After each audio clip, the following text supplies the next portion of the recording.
Nagsimula ang chapter na ito nang masiglang pumunta si Myung para buksan ang pinto at upang salubungin ang kanyang unang bisita. Ngunit sa kanyang gulat, ang bastos na batang si Cholman ang nandoon at mukhang gulat na gulat siya. Malamig na tinanong ni Myung si Cholman kung bakit siya naroon at kinabahan siya sa pagtingin sa kanya. Ibinaling ni Myung ang kanyang mukha, sinasabing hindi niya ito inimbite kaya dapat itong umuwi na. Malapit na niyang isara ang pinto nang biglang magsalita si Cholman na humihingi siya ng tawad. Nervyosong sinabi ni Cholman na hindi niya sinasadya ang kanyang mga sinabi kanina. Sinabi niyang galit lang siya noong oras na iyon sa ibang bagay. At napalabas niya ang masasakit na salita. Muli siyang humingi ng tawad at nagsimulang umiyak habang paulit-ulit na sinasabi na talagang nagsisisi siya. Napatitig lamang si Myung sa kanya, hindi makapaniwala sa mga nangyayari habang patuloy ito sa paghingi ng tawad. Sinabi niya pagkatapos na hindi pa rin ito pwedeng pumasok. Ipinakita niya kay Cholman ang imbitasyon na wala siya, kaya nagulat si Cholman. Kinabahan at nalungkot siya dahil hindi siya nakatanggap ng imbitasyon. Ngunit biglang binigyan siya ni Myung ng imbitasyon. Sinabi ni Myung na patatawarin niya ito sa pagkakataong ito. At nagpasalamat si Cholman habang pilit pinipigil ang luha. Samantala, ang iba pang mga bata ay nagtatago sa labas ng gate. At nang matapos ang melodrama na iyon, sumilip sila at nagtanong kung maaari na ba silang lumabas. Sinabi nila kay Cholman na huwag nang maging bastos ulit at napahiya siya dahil nahuli siya ng mga ito. Pagkatapos noon, nagtipon ang mga bata sa harap ng pinto at masayang ipinakita kay Myung. Nadinala nila ang kanilang mga imbitasyon pati na rin ang mga regalo para sa kaarawan niya. Masaya si Myung na makita silang lahat at agad silang pumasok sa loob. Sa mesa, ipinakita ang mga pagkaing Vietnamese. At humanga ang mga bata nang makita ang mga ito. Agad nilang tinanong kung ano ang mga pagkaing iyon dahil hindi pa nila nakikita ang mga ito. Samantala, si Myung ay nakaupo sa espesyal na upuan ng may pagmamalaki. Si Kang Hayan ay tumutulong sa nanay ni Mian sa kusina. At pakiramdam niya ay halos lahat ng mga bata sa paaralan ay naroon na sa party. Nagtanong ang mga bata kung paano kakainin ang mga pagkaing iyon. At sinabi ni Yungan sa kanila na ang pagkaing ito ay tinatawag na bancha. Isinasawsaw muna ang karne at noodles sa sarsa bago kainin. Dalawang batang babae ang sumubok nito, at habang kinagat nila ang karne at noodles na isinawsaw sa sarsa. Naramdaman nila ang pagsabog ng lasa sa kanilang mga bibig. Ang pritong karne, noodles, at sarsa ay naglaro sa kanilang panlasa. At sinabi ng mga batang babae na hindi pa sila nakakain ng ganito kasarap. Nagsabi sila na matamis, maasim, at malasa ito sa parehong oras. Nagsimula si Yungan na magkwento ng iba pang pagkain. At habang kumakain ng isang batang babae na may salamin ng pritong Vietnamese dumplings. Namangha siya sa lasa nito. Sinabi niya na pakakasalan niya ang dumpling na iyon paglaki niya. Pagkatapos ng diborsyo, kukunin niya ang kalahati ng mga sangkap. Lumabas na hindi bago ito sa batang babae na si Miju. At tahimik siyang tumahimik. Palagi niyang pinapalitan ng mga future husbands niya na parang nagpapalit lang ng damit. May isang batang lalaki ang nagsabi na si Myung ay may suot na bagong damit at tinanong siya kung ano ang tawag dito. Sabi niya hindi pa siya nakakita ng ganoon. Tumayo si Myung at ipinakita ng may pagmamalaki ang kanyang damit. Sinabi niya sa lahat na galing ito sa bayan ng kanyang ina. Naging curious ang mga bata at sinabi ni Myung na ang kanyang ina ay galing sa Vietnam. At lahat ng mga pagkaing iyon ay galing din sa Vietnam. Nagsimulang mag-usap ang mga bata tungkol sa kung paano lumipad sa eroplano ang nanay ni Myung papunta rito. At nagselos ang mga ito. Nakita ni Mijo ang magandang damit. At sinabi niyang paglaki niya, pakakasalan niya ang damit na iyon. Kukunin din niya ang kalahati ng tela pagkatapos ng diborsyo. Pagkatapos noon, hiniling ni Myung sa kanyang ina na ipakita ang damit nito sa kanyang mga kaibigan. Dahil gusto niyang ipagmalaki ang kanilang magkapares na damit, sinabi ni Yongan na kailangan niyang tapusin ang pagluluto. Ngunit sinabi ni Kang Hayan na okay lang dahil halos tapos na sila. Sinabi niya kay Yongan na siya na ang bahala sa natitira, kaya malaya na siya. Hinatak siya ni Myung para magmadali, at natutuwa si Yongan na makita siyang masaya. Pagkatapos noon, ipinakita ng mag-ina ang kanilang magkaparehong damit sa lahat. At habang humahanga ang mga bata sa kanila, si Kang Hayan at White Rice ay nanunood mula sa isang sulok. Masaya siya dahil mukhang masaya silang dalawa. Sa kabilang banda, sa mundo ng pantasya, may isang maliit na pamayanan na binubuo ng mga tolda. Sa isa sa mga kampo, isang tao na pusa na may suot na bungo bilang dekorasyon ay nagtatanong tungkol sa kanyang cute na anak na tumakas muli. Sa harapan niya ay ang lalaking pasang may kulay abong buhok, na nagsabi na dinagdagan pa nila ang bilang ng mga gwardya.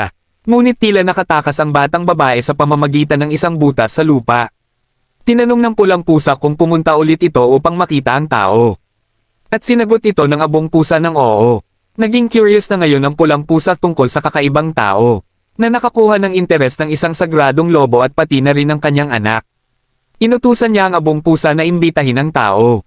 At biglang bumalikwas ang mga tainga ng lalaki sa pagkamangha at pagkabahala. Tinanong siya nito kung plano ba niyang papasukin ang isang tao sa kanilang pamayanan. At tinanong siya ng babae kung bawal ba iyon. Sinigurado rin niya na dahil siya ang pinuno ng nayon, walang sino mang mangangahas na makipaglaban sa kanyang bisita. Tinanggal niya ang kanyang maskara. Sinasabi na dahil ang anak niya ay may utang na loob sa tao bilang ina nito. Dapat ay makipagkilala siya kahit paano sa tao. Di nagtagal, sa kagubatan ng pantasyang mundo, isang mahiwagang asa na parang bihirang legendary Pokemon ang nakatayo sa tabi ng isang ilog. Nabahala ito dahil naririnig nito ang mga malalakas na ungol at mga dagindong mula sa malayo. Ang mga tinig na iyon ay nagmumula kay White Rice, at maging si Kang Hyen ay tinakpan ang kanyang mga tainga upang protektahan ang mga ito mula sa malalakas na barks nito. Sinabihan niya ang kanyang alagang lobo na tumahimik. Ngunit ito ay sobrang galit at tensyonado tungkol sa isang bagay. Ang ikinagalit lang naman niya ay isang bungkos ng patay na hipon. At hindi natuwa si Kang Hyen. Sinabihan niya si White Rice na pwede siyang maglaro kasama ang mga naglalakihang ibon. At mga gigachat na kuneho na mas malaki pa sa kanya. Ngunit sobrang takot pa rin siya sa maliliit na hipon na patay na. Naisip ni Kang Hyen na baka dahil hindi pa nito nakikita ang mga iyon dati. Dahil walang mga dagat malapit dito. Nakakapanghinayang na ganito ang reaksyon ni White Rice dahil napakasarap ng hipon. Ngunit inamin niya na medyo nakakabahala ang itsura ng mga ito, sa isang taong hindi pa nakakita nito. Pero pinag-isipan niya ito ng kaunti at naalala na tuwing bumabalik sa kanya si White Rice matapos manghuli ng kanyang biktima. Mas nakakadiri pa ang itsura nito kumpara sa mga hipon. Ngayon, nalilito na siya at nagtataka kung ano nga ba ang pamantayan ni White Rice. Dahil wala siyang magagawa tungkol doon, nagdesisyon siyang ipatikim sa lobo ang tunay na lasa ng hipon. Nilagay niya ang mga ito sa mangkok na may tubig at nagsimula sa pagtanggal ng mga balahibo at lamang loob ng hipon. Pagkatapos, naglagay siya ng magaspang na asin sa kawali at maingat na inihanay ang mga hipon sa ibabaw nito. Nilagay niya ang kawali sa kalan at tinakpan ito, at iyon na ang recipe. Sinabi ni Kang Hyen na gusto rin niyang ipakita ito kay Randolph, pero may natitira pang sapat na hipon para sa susunod na pagkakataon, kaya baka maipakita niya ito sa kanya kalaunan. Samantala, binibigyan ng pinakamatalas na tingin ni White Rice ang kawali dahil nag-aalangan pa rin siya sa hipon. Habang hinihintay ni Kang Hyen na maluto ito, dumating din ang mabangis na batang pusa. Naguluhan si Kang Hyen nang makita siya ulit doon, pero nakatuon ang buong atensyon ng batang pusa sa kawali. Nang tanungin ni Kang Hyen kung kailan siya napunta rito, nagtatakang tumingin sa kanya ang batang pusa. Hindi pa napapansin ni White Rice ang batang pusa dahil nakatutok siya sa kawali. Napagdesisyonan ni Kang Hyen na huwag nang bigyan ng pansin ang mga hindi mahalagang detalye at inisip na kung naroon na ang batang pusa, maaari rin siyang kumain dahil palagi siyang gutom. Hindi nagtagal, binuksan na niya ang kawali at nakita niyang perpektong inihaw ang mga hipon. Binali niya ito habang nakasuot ng guwantes dahil masyadong mainit at saka inilagay sa mga plato para kina White Rice at ang batang pusa. Nagtataka silang dalawa habang tinatitigan ang mga ito at sinabi ni Kang Hyen na tikman nila. Kumagat sila at bigla silang nabighani sa lasa ng hipon. Para bang nagsusurf sila sa karagatan sa ibabaw ng isang higanting hipon at natutunaw habang kinakain ito. Tinanong sila ni Kang Hyen kung ano ang lasa ng dagat at nakita niyang nilalamon ng dalawa ang hipon. Ipinagmamalaki niya ito at tila nagyayabang dahil nasiyahan sila. Nabigla ang batang pusa na perpektong inihaw ang mga hipon. Natapos ng batang pusa ang kanyang pagkain at masigasig niyang tinatitigan si Kang Hyen upang humingi pa. Nakahanda na si Kang Hyen na balatan pa ang ilang hipon para sa kanya. Nang biglang dumating ang kulay abong lalaking pusa na hinahanap ang batang tinawag niyang Mona. Nabigla ang batang pusa nang marinig ang kanyang boses at bigla siyang nagtago sa likod ni Kang Hyen. Sinabi ng lalaking pusa na tumakas na naman siya mula sa nayon at nakilala ni Kang Hyen na siya ang parehong tao mula sa huling pagkakataon na kinuha ang batang pusa. Sinabi niya na mukhang gutom ang batang pusa, kaya dapat hayaan muna siyang kumain bago siya ibalik sa nayon. At sinabi niya sa lalaking pusa na gutom ito at hindi siya magpapakain ng masama sa batang pusa. Biglang nagsalita ang lalaking pusa. Sinabi niya kay Kang Hayan na ngayon, narito siya para sa kanya at hindi para sa batang pusa.